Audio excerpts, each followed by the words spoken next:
12 de febrero. Los 7 fundadores servitas. Alejo de Falconieri, Banfilio, Bonajunta, Amideo, Sosteneo, Lotoringo, Ugocio. ¿Se ha hablado alguna vez de constelaciones de santos? En efecto, en el cielo de la Iglesia, como en el cielo astronómico, los astros no se suelen presentar aislados, sino formando parte de constelaciones, grupos de santos que se influyen entre sí, se prestan mutuamente sus luces, se ayudan y se estimulan. Sin embargo, aunque esto sea verdad, no es menos cierto que cada uno de esos santos es luego, salvo el caso de los mártires, objeto de un culto individual, al que han precedido una beatificación y una canonización también individuales. Hay, sin embargo, una excepción, el caso singularísimo de los 7 fundadores servitas cuya fiesta celebra la Iglesia el 12 de febrero. Este grupo de 7 almas, llegó a fundirse en el único ideal de servir a su Señora, y servirla de manera tan perfecta que las notas personales apenas tuvieran un valor relativo. Después de su muerte, su memoria y su culto fueron y siguen siendo algo esencialmente colectivo, y así sus nombres son prácticamente desconocidos, porque siempre se habla de ellos bajo la apelación de los 7 fundadores servitas. Por eso, cuando las más antiguas crónicas tratan de la vida de Fray Alejo de Florencia, el último en morir, y el que por estas circunstancias pudo ofrecer a los biógrafos alguna mayor ocasión de ser considerado individualmente, esos mismos biógrafos se apresuran a asegurarnos que la santidad de él mostraba la de sus 6 compañeros. Oigámosles. Hubo 7 hombres de tanta perfección, que Nuestra Señora estimó cosa digna dar origen a su orden por medio de ellos. No encontré que ninguno sobreviviera de ellos, cuando ingresé en la orden, a excepción de uno que se llamaba Fray Alejo. La vida de dicho Fray Alejo, como yo mismo pude comprobar con mis ojos, era tal, que no solo conmovía con su ejemplo, sino que también demostraba la perfección de sus compañeros y su santidad. Es este el único caso que se da culto colectivo a varios santos confesores, y la misma liturgia, en el oficio divino y en la misa de este día, se ve forzada a modificar sus esquemas habituales para poder adaptarlos a una fiesta tan singular. Caso hermosísimo, que alienta a cuantos lo contemplamos a ir por el camino de la imitación. Llegar a la santidad, es muy hermoso, pero todavía sería más hermoso aún que lográsemos esa santidad dentro de un grupo, ayudándonos unos a otros, estimulándonos con nuestro buen ejemplo, siguiendo las huellas de este hermoso caso de santidad colectiva. Nos encontramos en el siglo XIII. Y he aquí que entonces va a producirse un fenómeno que ya antes se había producido muchas veces en la Iglesia, que hemos visto repetirse ante nuestros propios ojos en los días que vivimos, y que, sin duda, ha de continuar produciéndose también hasta el fin de los siglos. La fundación de una orden o congregación religiosa sin que, quienes intervienen en ella, tuvieran al principio la más remota idea de emprenderla. No sabemos si fueron estos 7 jóvenes nobles de Florencia quienes, por sus relaciones comerciales, trajeron a la ciudad toscana la idea de aquella nueva cofradía. ¿Acaso estuviera ya fundada y llevase unos años funcionando? Poco importa para nuestro intento. Lo cierto es que en Florencia, al comienzo del siglo XIII, encontramos una hermandad, llamada oficialmente Sociedad de Santa María, pero más conocida por su nombre vulgar de los Laudesi, o alabadores de la Santísima Virgen, a la que pertenecían 7 mercaderes de las mejores familias de Toscana. Las crónicas nos han conservado su nombre: Bonfilio Monaldi, Bonaiunto Manetti, Meneto de Eleantella, Amidio Amidei, Ugoxio Ugoxioni, Sostenio de Sostegni y Alejo Falconieri. Tengamos, sin embargo, en cuenta que algunos de ellos cambiaron su nombre al hacer la profesión religiosa. Los 7 formaban parte de lo que hoy llamaríamos la junta directiva, es decir, el elemento más vivo y entusiasta de la cofradía. No sabemos la fecha de su nacimiento, pero ciertamente eran todavía jóvenes cuando, en 1233, comenzaron los acontecimientos que vamos a narrar. Fue el día 15 de agosto, ese día que, además de estar consagrado a la Asunción de la Santísima Virgen, ha sido también señalado para tantos y tantos acontecimientos importantes de la historia eclesiástica. Los 7 gentiles hombres florentinos sintieron aquel día una común inspiración. Oigamos, una vez más, al cronista clásico, teniendo su propia imperfección, pensaron rectamente ponerse a sí mismos y a sus propios corazones, con toda devoción, a los pies de la Reina del Cielo, la gloriosísima Virgen María, a fin de que, como mediadora y abogada, les reconciliara y les recomendase a su Hijo, y supliendo con su plenísima caridad sus propias imperfecciones, impetrase misericordiosamente para ellos la fecundidad de los méritos. Por eso, para honor de Dios, poniéndose al servicio de la Virgen Madre, quisieron, desde entonces, ser llamados siervos de María. Pidieron para eso la bendición de su obispo, que se la otorgó contento, se despidieron de sus familias, y el 8 de septiembre del mismo año 1233 se recogieron en una casita, Villa Camarcia, en un suburbio de Florencia, no lejos del convento de los franciscanos, y en las inmediaciones de la antigua iglesia de Santa Cruz. Sin embargo, la casita, que ni siquiera era propiedad de ellos, sino de otro miembro de la cofradía, resultó pronto excesivamente céntrica para sus deseos de oscuridad, olvido y renunciamiento. Pasaron a otra casa que la cofradía tenía en el Cafallo, en la que transcurrió bien poco tiempo, y pronto se planteó la cuestión de encontrar una sede que en cierto modo pudiera llamarse definitiva. Pero antes un milagro vino a señalar cuán grata era a Dios la empresa que habían acometido.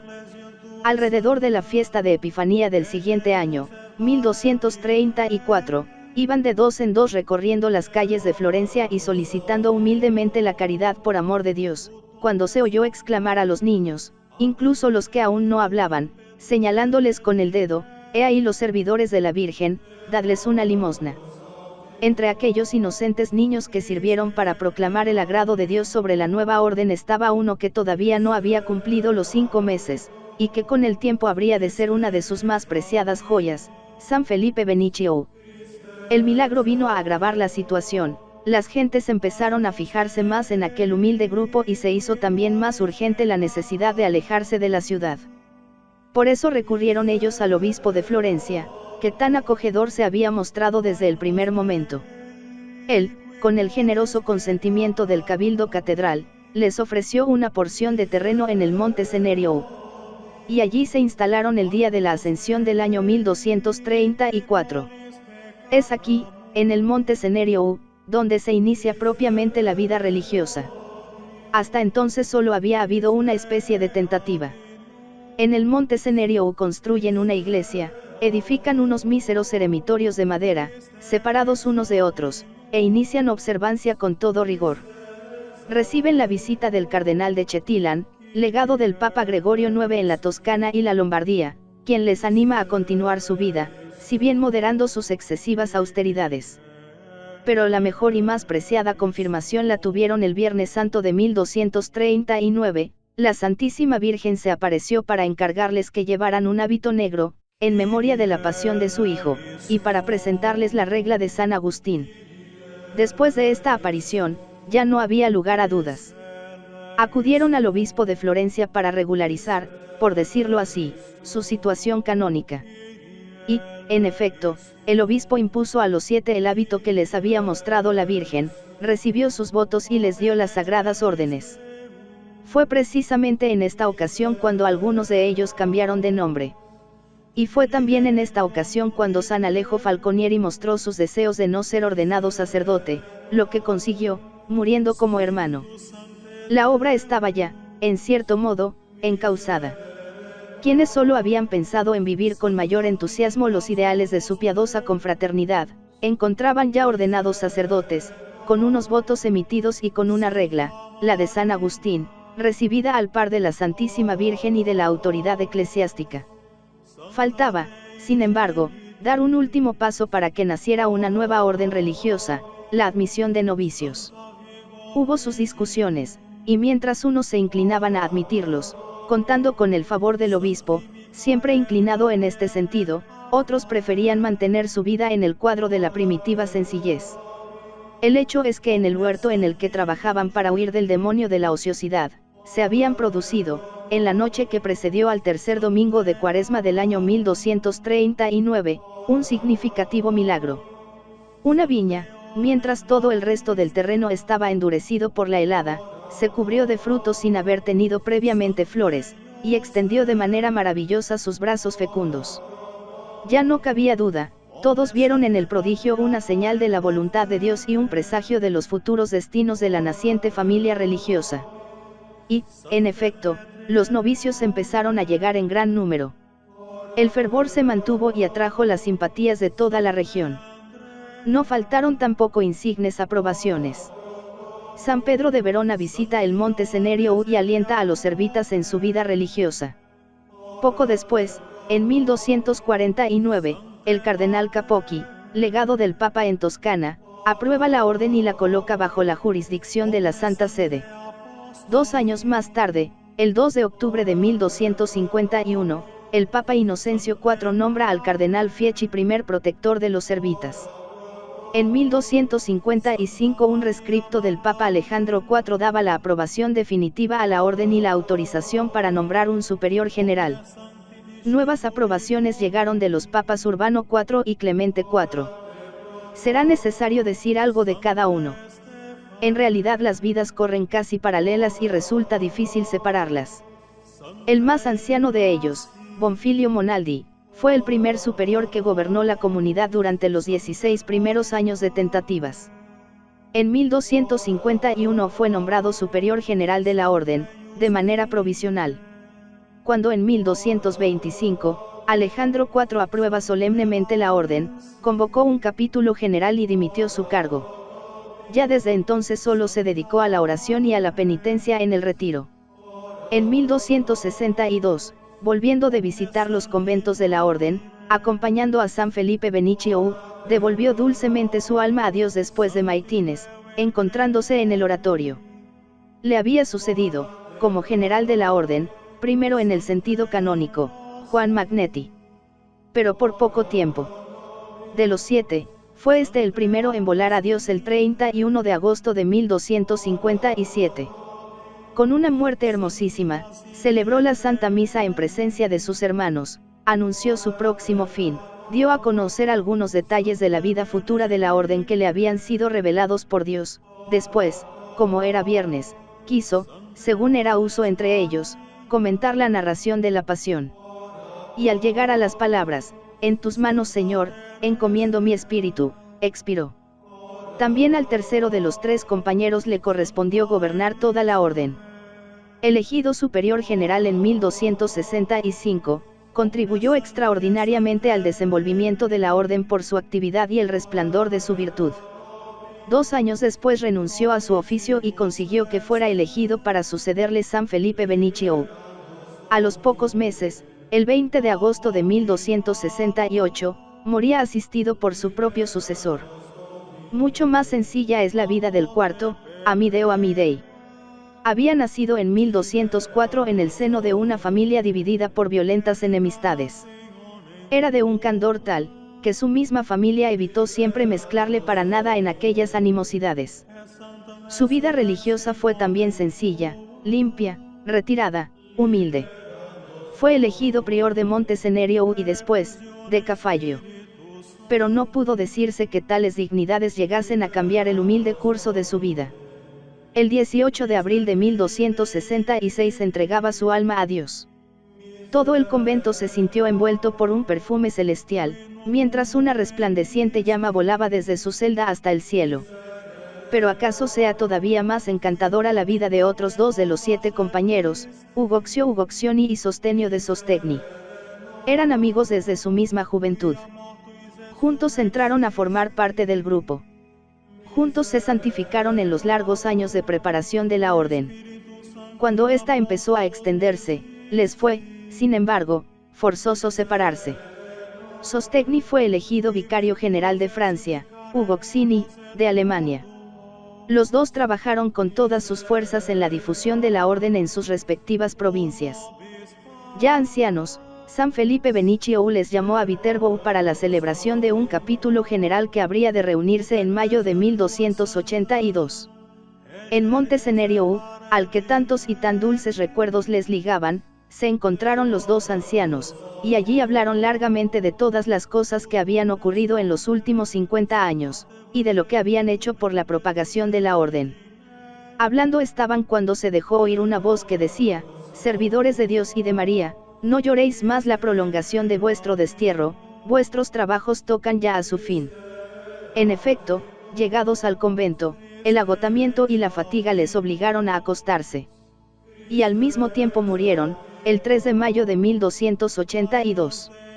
San Felipe Benicio vio aquella noche 2 lirios de una blancura deslumbrante que eran cortados en la tierra e inmediatamente presentados a la Virgen en el cielo.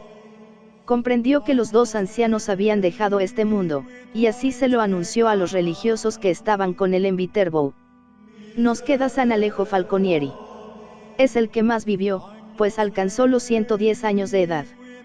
Nacido en Florencia en 1200, murió el 17 de febrero de 1310.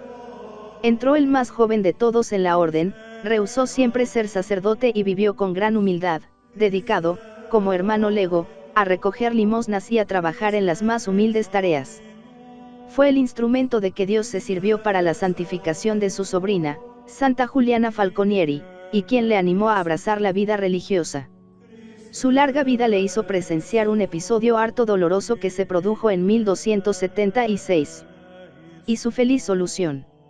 En efecto, en ese año 1276 el Papa Beato Inocencio V comunicó a la Orden de los Servitas que la Iglesia la consideraba como extinguida, a causa del canon 223 del Segundo Concilio de León. Habían desaparecido ya de la tierra 4 de los 7 fundadores. Otros 2 de ellos estaban ausentes de Italia. La tempestad parecía amenazante y hubo momentos en que todo estuvo a punto de perderse. Hay quien dice que de hecho se hubiese perdido si no hubiera mediado la fortaleza y el ánimo de San Felipe Benicio. Fue él quien levantó la bandera mariana y alegó que la orden había sido aprobada repetidas veces por los romanos pontífices. Solo San Alejo llegó a ver la victoria. San Felipe Benicio, y los otros 2 fundadores supervivientes murieron antes de que el 11 de febrero de 1304 el Papa Benedicto XI la confirmara de nuevo. Todavía había de vivir 6 años gozando de la admirable expansión que tras esta confirmación tuvo la orden. En efecto, como si el triunfo después de tan deshecha tempestad hubiera sido la señal que se esperaba para lanzarse por todo el mundo, la orden se extendió desde entonces con particular fuerza, y en el siglo XIV contaba con más de 100 conventos y con misiones en Creta y en las Indias. La reforma protestante le hizo perder un buen número de conventos en Alemania, pero la orden prosperó en el mediodía de Francia. El final del siglo XVIII le fue funesto, como a todas las órdenes religiosas. Pero en el siglo XIX se extendió a Inglaterra, y después a América. Muy recientemente se ha implantado también en España. En la actualidad consta de 1.550 religiosos.